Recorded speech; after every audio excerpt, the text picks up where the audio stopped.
Il Kant Z511 era stato inizialmente ordinato nel 1937 dall'Ala Littoria per i collegamenti con il Sud America e fabbricato nel maggio del 1940 dai cantieri di Monfalcone.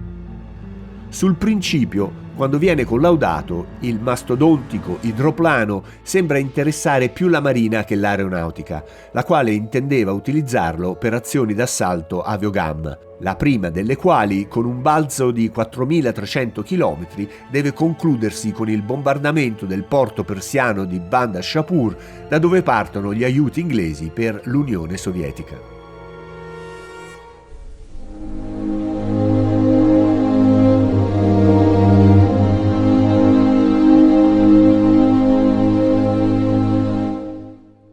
Trascorsi 12 giorni dalle richieste delle autorità aeronautiche, a tempo di record è il caso di dire, la Piaggio spedisce a Vigna di Valle 6 propulsori di nuovo tipo che in brevissimo tempo vengono montati sull'aereo.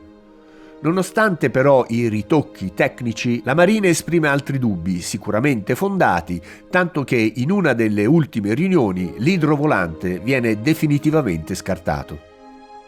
Neanche l'accantonamento dell'idrovolante però significa la rinuncia alla temeraria impresa e difatti al suo posto è scelto un quadrimotore terrestre, l'SM-95, in avanzata fase di costruzione, dotato di oltre 12.000 km di autonomia, in grado perciò di compiere il viaggio di andata e ritorno senza rifornimenti intermedi.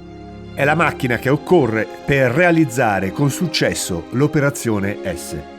Nel corso di altre 2 riunioni, a distanza di poco più di una decina di giorni, vengono discussi e risolti i restanti problemi presentati dal difficile volo. Il quadrimotore doveva partire dalla Francia occupata ma tornare direttamente in Italia.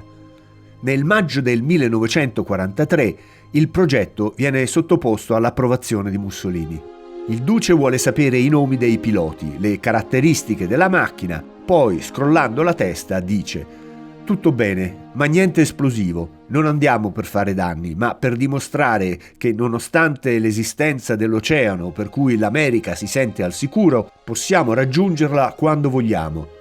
Invece di bombe, che so io, su Manhattan potremmo lanciare arance siciliane appese a paracadute tricolori».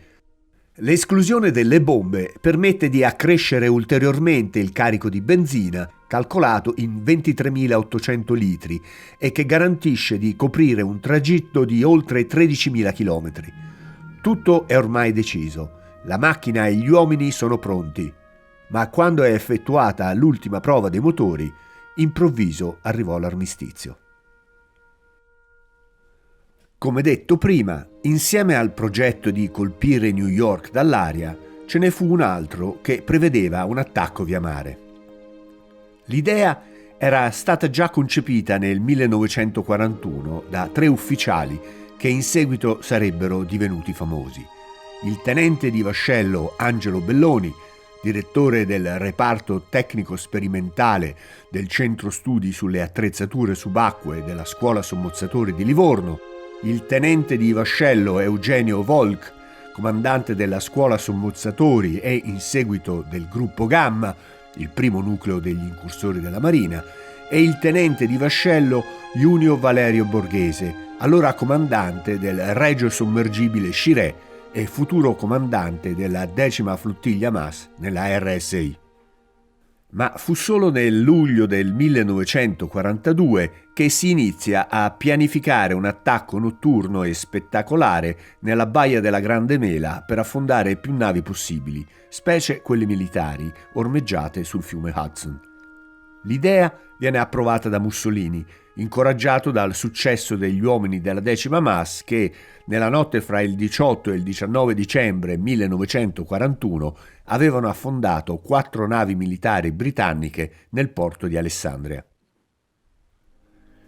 Che New York fosse un covo di spie tedesche al servizio del Reich è cosa nota, ma è assai meno noto che l'Italia avesse elaborato questo complesso piano per portare la guerra nel cuore di New York, colpendo il porto e, come abbiamo già visto, compiendo un raid aereo di fortissimo impatto psicologico.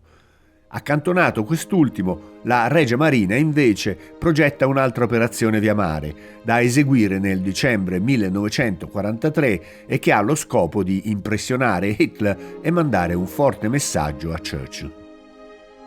Così scrive il comandante Borghese nel suo libro di memorie Decima Flottiglia Mass.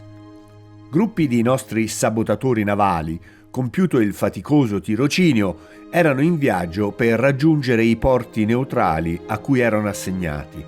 Alcuni che già vi si trovavano stavano organizzando con ogni cura, per non tradire la copertura sotto cui erano celati, le azioni di offesa al traffico navale nemico, in settori in cui questo era stato finora indisturbato.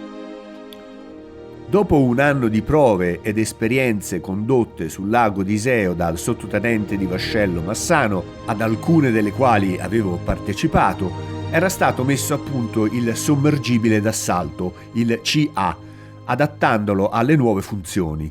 Contemporaneamente a Bordeaux, ove frattanto il comando della base dei nostri sommergibili atlantici era stato assunto dal capitano di vascello Enzo Grossi, si erano concretizzate le possibilità da noi sperimentate di servirsi di un sommergibile oceanico per il trasporto del CA in vicinanza della base nemica. La classe CA, che sta per Caproni tipo A, era stata progettata nel 1937 dagli ingegneri della Caproni, un ramo dell'azienda aeronautica nota per i grandi bombardieri della Prima Guerra Mondiale. La filosofia progettuale è quella di creare mezzi agili per intercettare il naviglio nemico in passaggi obbligati, come gli stretti, e forzare le basi navali. Si tratta di battelli a doppio scafo, lunghi 10 metri, larghi poco meno di 2, dal peso di 13,5 tonnellate ed equipaggi di 2 uomini. Potevano raggiungere una profondità massima di 55 metri, ed erano mossi da un motore diesel da 60 HP e uno elettrico.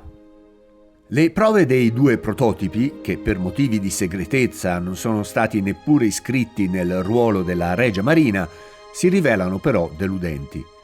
Nel 1941 gli incursori della 10ª Flottiglia Mass chiedono di apportare modifiche per il trasporto di uomini rana e farne così mezzi d'assalto.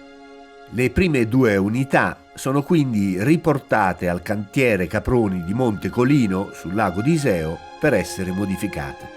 Il motore termico per la navigazione in superficie viene eliminato e sostituito da un motore elettrico più potente. Al posto del periscopio è sistemato un abitacolo con cupola a vetri. I siluri e i lanciasiluri sono invece sostituiti da speciali sistemazioni per contenere 8 cariche esplosive da 100 kg. Il primo CA è così pronto a novembre 1941 e l'altro a febbraio 1942.